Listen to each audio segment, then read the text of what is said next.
দেশের কোনো সাংবিধানিক প্রতিষ্ঠানকে আওয়ামী লীগ স্বাভাবিকভাবে চলতে দেয়নি বলে মন্তব্য করেছেন জামায়াতের আমির ডক্টর শফিকুর রহমান।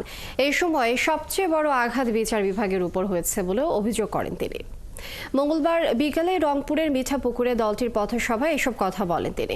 জামায়াতের আমির আওয়ামী দুঃশাসনের প্রসঙ্গ টেনে বলেন, ক্ষমতায় বসে তারা নিজেদের দেশের মালিক মনে করেছিল, এজন্য হেফাজতে ইসলামের উপর নারকীয় হত্যাকাণ্ডের পর জামাতের উপর হাত দিয়েছিল।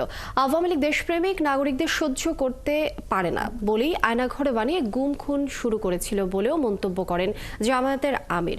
17 বছর পর বড় পরিসরে এমন আয়োজিত সমাবেশে আগামী নির্বাচন আর রাষ্ট্র সংস্কার নিয়ে আলোচনা করেন ডক্টর শফিকুর রহমান।